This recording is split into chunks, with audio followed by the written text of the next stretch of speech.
Bismillahirrahmanirrahim.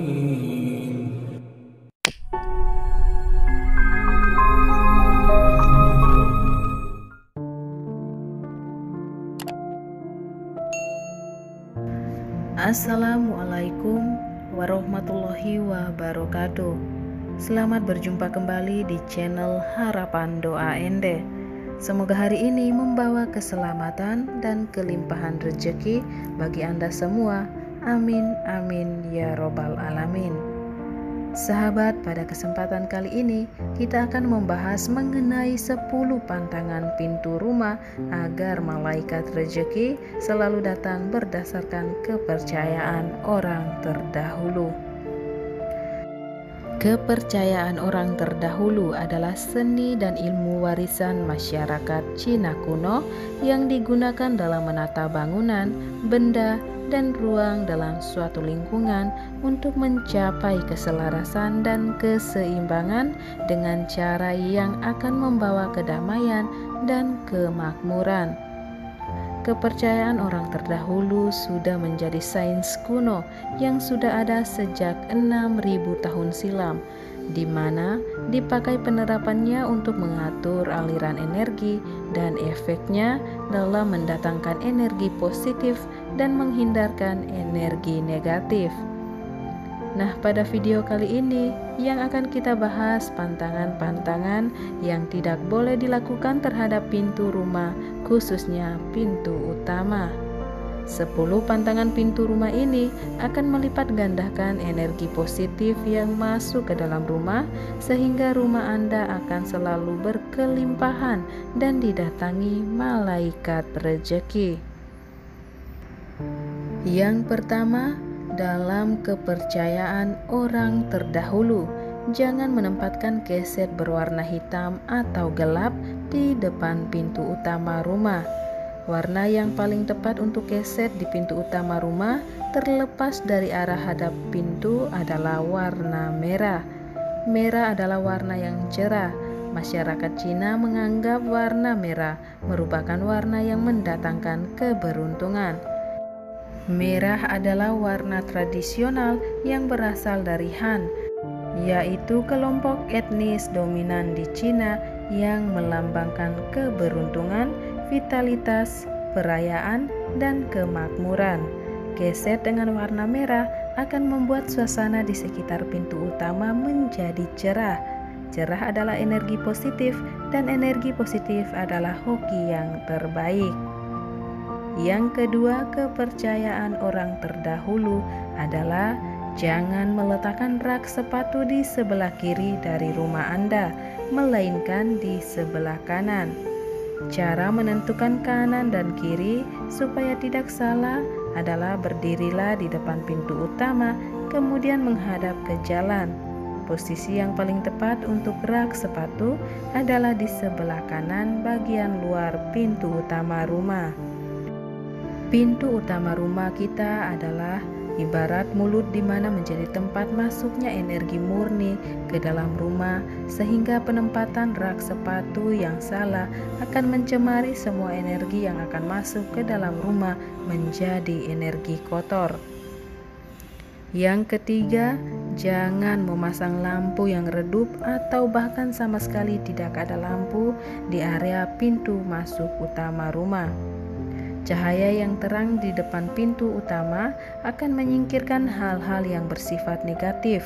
Selain itu juga untuk keamanan rumah Anda. Cahaya adalah energi positif dari teras pintu utama, harus mempunyai sumber cahaya yang cukup. Gunakan lampu yang mampu memberikan penerangan yang baik. Ingatlah bahwa cahaya akan mengalahkan kegelapan. Dengan cahaya yang baik pada pintu utama, diharapkan energi yang masuk ke dalam rumah akan lebih bersifat positif, sehingga akan membawa kemakmuran bagi penghuninya.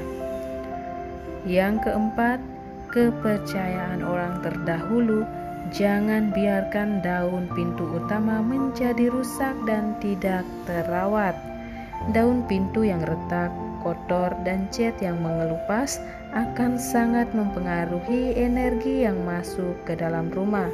Sudah disebutkan bahwa pintu utama adalah ibarat mulut rumah. Jika kita tidak menjaga mulut, maka akan masuk di dalam tubuh adalah makanan-makanan yang merugikan. Begitu pula dengan pintu rumah. Jika kita tidak menjaga dan merawatnya, maka energi negatiflah yang akan masuk mengisi rumah. Yang kelima, dalam kepercayaan orang terdahulu adalah jangan biarkan daerah di sekitar pintu utama rumah menjadi kotor, tidak terawat. Daerah sekitar pintu utama tersebut mencakup jarak sekitar 2 meter ke segala arah dengan pintu sebagai pusatnya.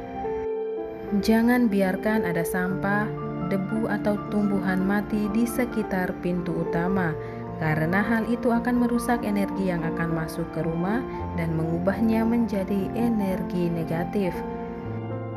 Jika energi negatif sudah terakumulasi di dalam ruangan atau rumah, maka akan bisa menyebabkan penghuninya menjadi sakit-sakitan, serat rezeki, bahkan uring-uringan.